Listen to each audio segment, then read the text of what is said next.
उत्तराखंड में चुनावी बिगुल बज चुका है। बीजेपी ने विधानसभा चुनाव अभियान की औपचारिक शुरुआत कर दी है, लेकिन ये शुरुआत जितनी भव्य दिखाने की कोशिश की गई उतनी सफल होती नजर नहीं आई।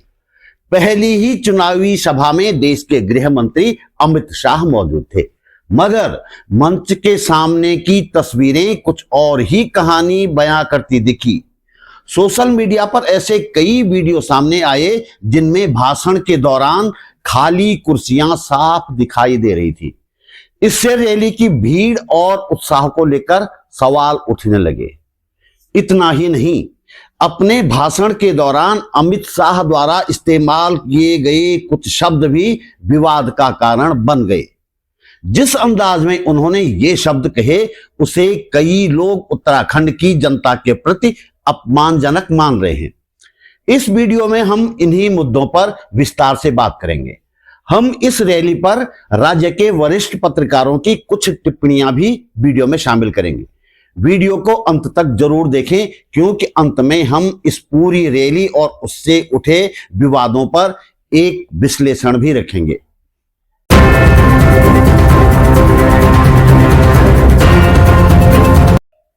नमस्कार, बात बोलिए चैनल पर आपका स्वागत। मेरा नाम है त्रिलोचन भट्ट और मैं करता हूं जन सरोकारों की बात।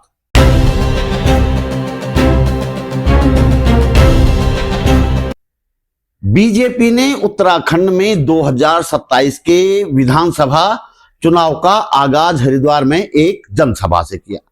जनसभा में केंद्रीय गृह मंत्री अमित शाह आए, लेकिन अपने भाषण में उन्होंने कुछ ऐसा कह दिया कि उत्तराखंड के लोग नाराज हो गए।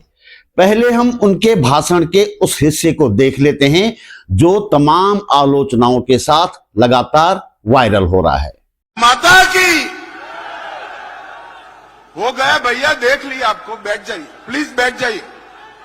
ओ भाई अब बैठ जाओ, अपनी अपनी जगह पे बैठ जाओ। चलो, क्या हो गया भाई उत्तराखंड वालों की आवाज को? अरे हो गया भैया, नहीं सुन रहे हैं आप? ओ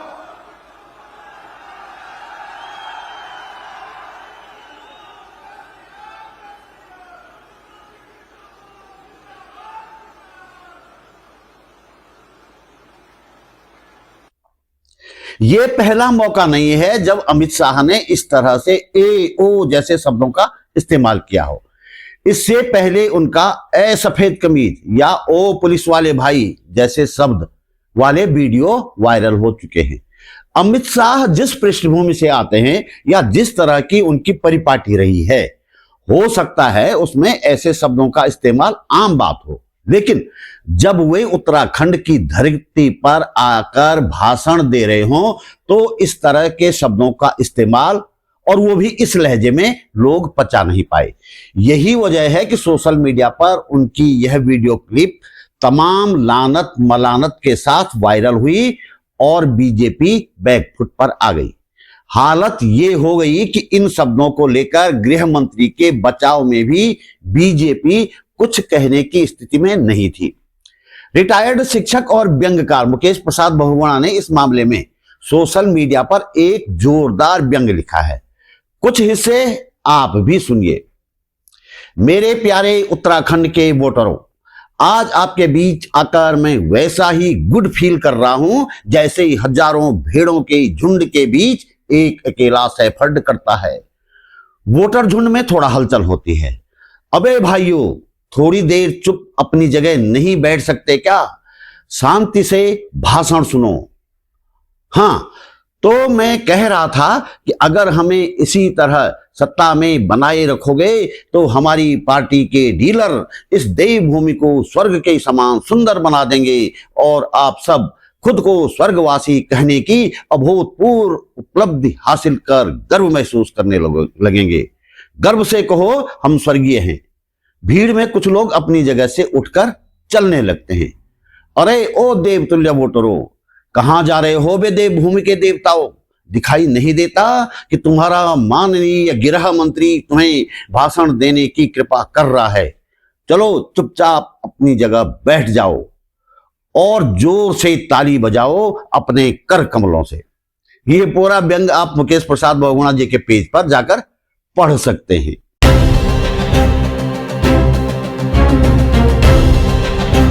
अमित शाह की रैली के दौरान खाली पड़ी कुर्सियों के वीडियो भी खूब वायरल हुए। आपको याद होगा कि कुछ दिनों पहले देहरादून में कांग्रेस की एक रैली हुई थी। किसी ने सुबह सुबह जाकर खाली पड़ी कुर्सियों के वीडियो बना लिए और शाम को ये वीडियो वायरल कर दिए, ये कहकर कि इस रैली में कोई लोग तो मौजूद थे ही नहीं।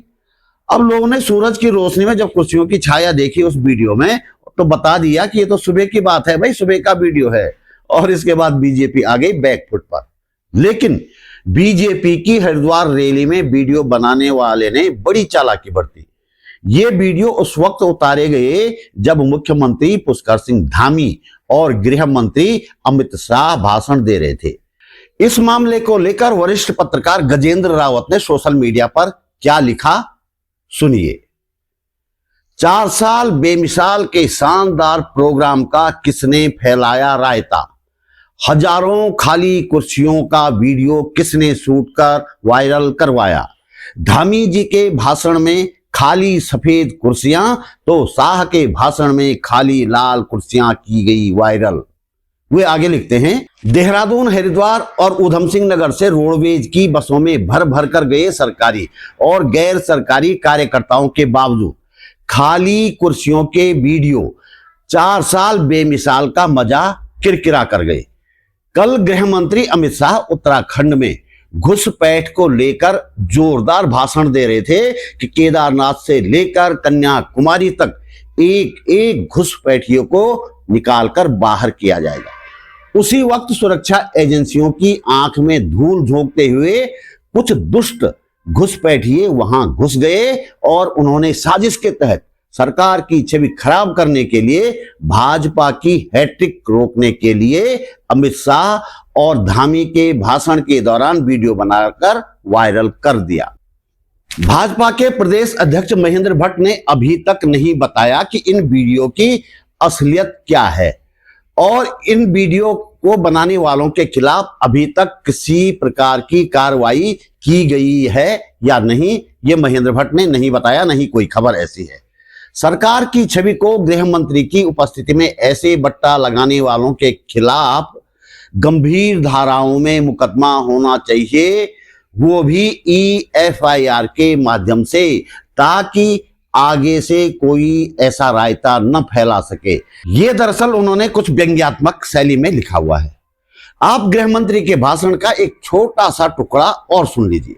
ये हरिद्वार में कुंभ 27 में भी आने वाला है और उत्तराखंड में 27 में लगातार तीसरी बार भारतीय जनता पार्टी की सरकार बनने वाली। ये धामी जी अभी धन्यवाद कर रहे थे मोदी जी का कि कुंभ के लिए एक बड़ी राशि उपलब्ध कराई। धामी जी, इसमें धन्यवाद का कोई कारण नहीं बनता। हरिद्वार का कुंभ पूरे भारत की शान होता है, पूरे भारत की शान। और ये तो नरेंद्र मोदी सरकार, हमने हमारी संस्कृति से जुड़े कई साल पुराने सारे काम समाप्त कर दिए। धारा 370 को समाप्त कर दिया। हिंदू शरणार्थियों के लिए CAA लेकर आए।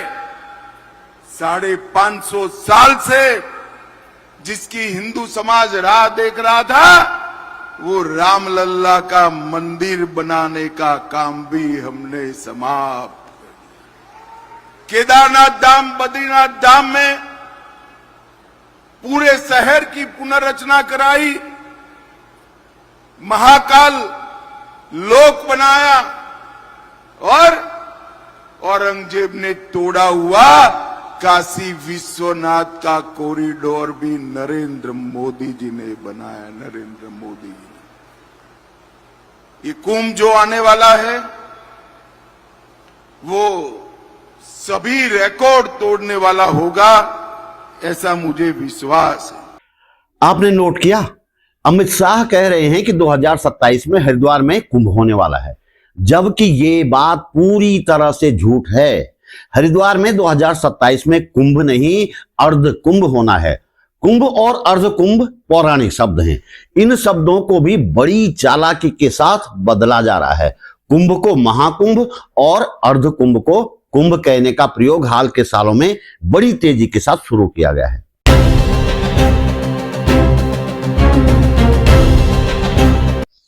अमित शाह द्वारा इस रैली में बोले गए कई तथ्यात्मक झूठ भी सामने आए।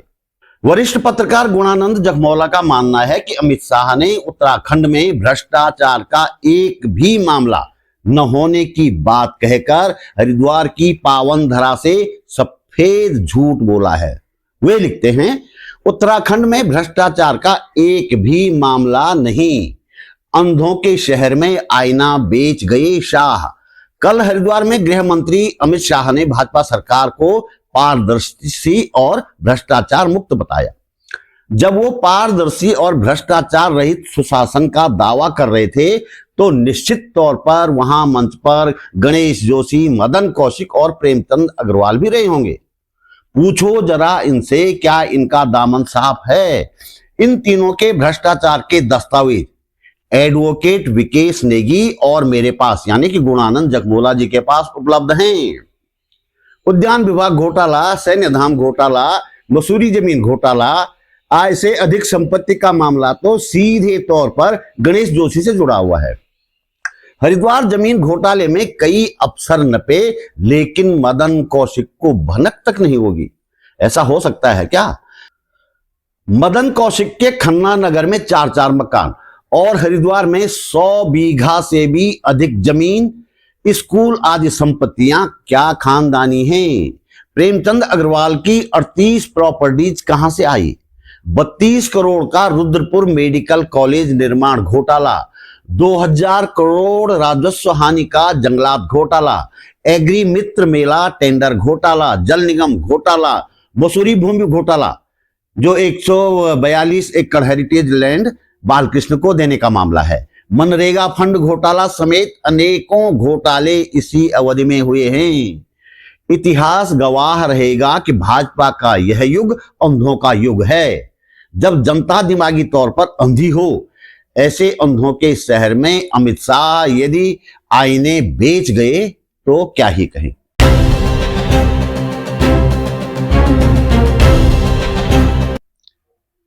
इस रैली में भीड़ जुटाने के लिए देहरादून, हरिद्वार और उधम सिंह नगर में लोगों के सामने बड़ी समस्या खड़ी कर दी गई। रोडवेज की ज्यादातर बसें लोगों को रैली में पहुंचाने के लिए लगा दी गई थी। इसके लिए कई रूटों पर रोडवेज बस सेवाएं कम कर दी गई या कैंसिल कर दी गई। इन बसों पर बाकायदा बीजेपी के पोस्टर भी लगाए गए थे। किसी जमाने में ऐसा करना सरकारी मशीनरी का दुरुपयोग माना जाता था और कहीं से कोई ऐसी खबर आती थी सत्ताधारी पार्टी के द्वारा की गई तो बड़ा हंगामा हो जाता था साहब। लेकिन बीजेपी के राज में यह सामान्य बात हो गई है। देहरादून की सड़कों पर महानगर बस सेवा के नाम से जो तमाम प्राइवेट बसें चलती हैं उन्हें भी इस रैली में भेज दिया गया था। इससे कई रूटों पर लोगों को कई घंटे बसों का इंतजार करना पड़ा। बस न मिलने के कारण कई लोगों को अपना काम छोड़ना पड़ा। अमित शाह की इस रैली के दौरान उत्तराखंड महिला कांग्रेस ने हरिद्वार कूच का प्रयास भी किया। वे अंकिता भंडारी को न्याय दिलाने की मांग कर रहे थे। पुलिस ने महिला कांग्रेस अध्यक्ष ज्योति रौतेला और उनके साथ गई महिलाओं को नेपाली फार्म के पास हिरासत में ले लिया।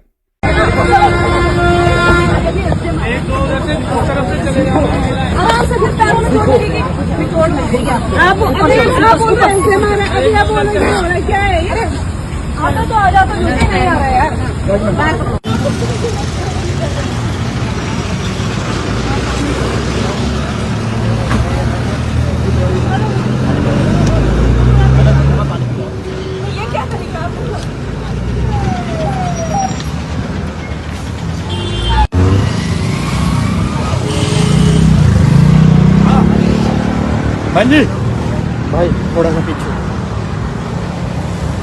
कोई आ रहा है? अरे आ रहा है कोई? भाई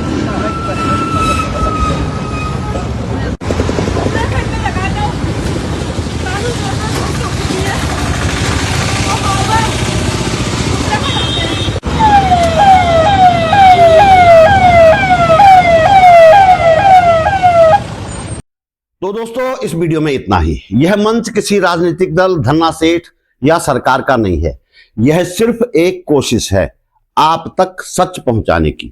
घोर आर्थिक संकट के बावजूद और बिना संसाधनों के हम ये काम कर रहे हैं, क्योंकि हम जानते हैं आज के दौर में सच सबसे बड़े संकट में है। सच की यह आवाज तभी जिंदा रहेगी जब आप हमारे साथ खड़े होंगे। अगर आपको लगता है कि सवाल पूछते रहना जरूरी है, तो जितना आपसे बन पड़े आर्थिक सहयोग जरूर कीजिएगा। आपका यह सहयोग सिर्फ मदद नहीं, सच के साथ खड़े होने का साहस भी है। आप वीडियो को लाइक करके, कमेंट करके और शेयर करके भी इस कोशिश को आगे बढ़ा सकते हैं। आर्थिक सहयोग के लिए प्रोफेसर राघवेंद्र जी का मैं आभार व्यक्त करता हूं। आप लगातार सहयोग कर रहे हैं। आपका सहयोग मुझे हौसला देता है सच बोलने का, सवाल पूछने का और संवैधानिक मूल्यों की रक्षा के लिए खड़े रहने का। अगर आप पहली बार मेरे चैनल पर आए हैं तो प्लीज चैनल को सब्सक्राइब करना न भूलिएगा। जल्दी मिलते हैं एक और मुद्दे के साथ, एक और सच के साथ, एक और वीडियो में। नमस्कार।